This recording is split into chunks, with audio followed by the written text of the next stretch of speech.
What's going on, fellas? I've got a 2002 F150 and I'm going to use it to show you how the brake light circuit works, and I'm also going to show you how to replace the brake light switch if you need to. So you'll notice all of my brake lights work. Third brake light comes on, as well as the two brake lights in the back. I'm first going to show you the two important fuses for the operation of the brake lights. Now there's one that's important for the lights themselves, and that is going to be this 20 amp fuse right there. So that's actually what provides power to the part of the brake switch that passes power on to the light circuit. There's another fuse, a 5 amp fuse. This actually has nothing to do with the brake lights themselves. This is for providing power to the part of the brake switch that tells the computer if you're pressing the brakes or not. So that's what you'll want to check if the computer is not recognizing that you're hitting the brakes. Like if the cruise control doesn't deactivate when you hit the brakes, things like that. The 20 amp fuse, that's the one for you to check if your brake lights aren't coming on. Now, let's assume that your fuses are good. You've checked them, they're working good. We're gonna take a look at the brake pedal switch itself.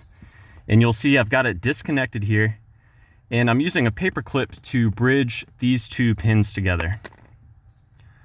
The green and the green-brown wires. When you hit the brakes, the brake pedal position switch connects these two pins and your brake lights should come on. So if you suspect that this is bad because your brake lights don't work, you can disconnect this and hook those two pins up. You just disconnect it by pushing on this tab and pulling straight down.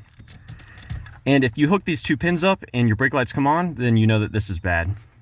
Now let's say you're having an issue where only your third brake light comes on.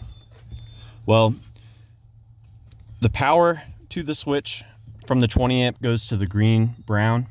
When you hit the brakes, the power gets passed on to this green wire. The green wire splits. One of the splits goes directly to the third brake light. The other split actually goes to your multifunction switch. So your multifunction switch is up here. It receives power from the brake light switch there. And if this is working properly and you're not using your turn signals or your hazards aren't on, when it receives power here, it passes power back out to two different wires. The orange light blue wire goes to the right brake light. The light green orange wire goes to the left brake light. So you'll want to check these here. And if this wire is getting hot and those other two wires aren't, then you may have a problem with the switch itself not passing the power on through it. And you can try to get it working again by messing around with the hazard switch itself. That may fix it. If you do need to replace this, it's held into place with a few Torx. There's one right there. There's one right there. And of course you get to this by removing the shroud, just held in with some Phillips. And of course you've got to unscrew this piece as well. Anyways, back to the switch. So here's a new one right here. Now I did mention that there's another part of the circuit that goes to the computer, and that's what the other three wires are for. The black wire receives a constant ground. The yellow wire receives the power from the 5 amp fuse. And when you're not pressing the brakes, the ground wire gets connected to the orange-green wire. So the computer will receive a ground when you're not hitting the brakes. And when you do hit the brakes, the computer receives the power from that orange yellowish wire right there. So you can test that part of the circuit out as well. You can bridge the center pin with the pin on the far. And I'm just using a light bulb here, but you could use a voltmeter as well if you've got one with you. And so I know that I'm receiving a power and a ground at this circuit. So the circuit's good. So just a little test you can do for you. Now, let's go ahead. I'm going to show you how to remove it. So if you look at the new part, you'll notice that one of these pieces is slotted. So that's actually kind of cool.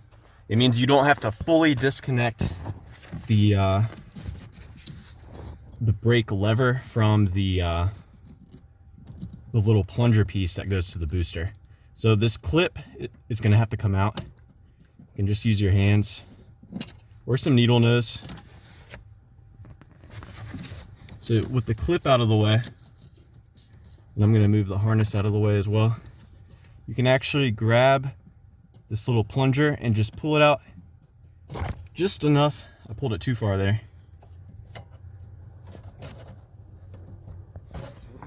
If you pull it out just enough, the actual switch will just come right out like so. And you grab the new part, the new switch, and you can throw it up just like so. Once it's lined up, you push it in. So now it's in position, it's where it needs to be, and you'll see the hole there for the pin. So the pin comes in through the top. At least that's how this one came out, so I'm gonna put it back the way I found it. And you just push the pin straight down.